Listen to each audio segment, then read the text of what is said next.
Imagine you're scuba diving in a coral reef and you notice a strange rock. In a moment of curiosity, you decide to go check it out. Just as you reach for the rock, it suddenly changes and is now a bright yellow with iridescent blue rings on it. You flinch back and the strange rock runs away.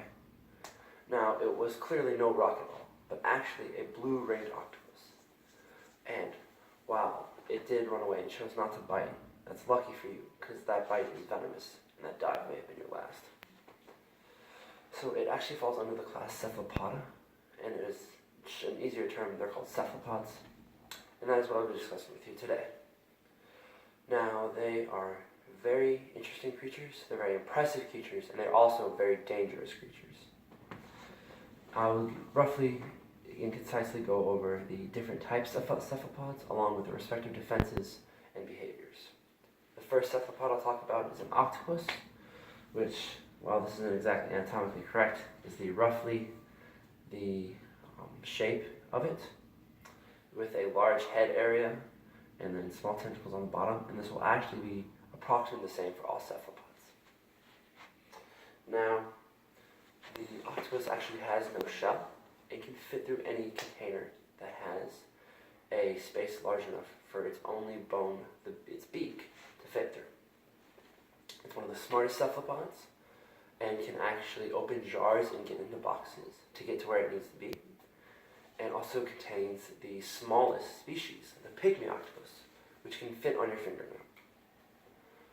And along with it, the most venomous, the blue-ringed octopus, which contains a tetrotoxin, which can paralyze even a large human, causing paralysis and asphyxiation in 5 to 10 minutes.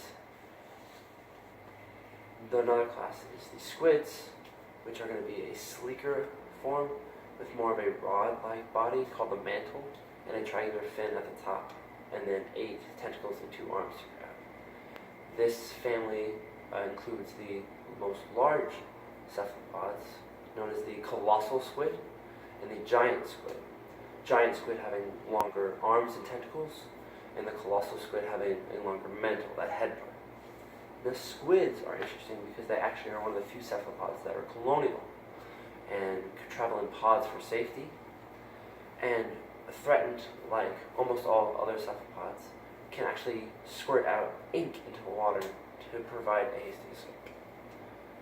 Then there is the cuttlefish, which resembles almost a fat squid, except instead of having that stabilizing triangular fin at the top, its fin runs along all sides of it.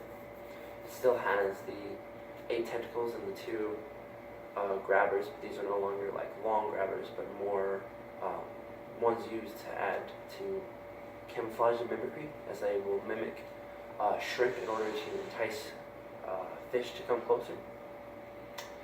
Now, they also are one of the most poisonous cephalopods, the flamboyant cuttlefish, which is bright pink and red, and its meat is very dangerous to eat as it contains the toxin as well. Now, their behaviors are some of the more interesting ones, as when mating, they can actually have a special tentacle, which they will insert into the female to release their sperm duct. However, octopus are actually the only ones that will do it internally. The other cephalopods release it externally, giving females a sperm duct, a sperm pack, which they can use at their own discretion to fertilize their eggs and then have their.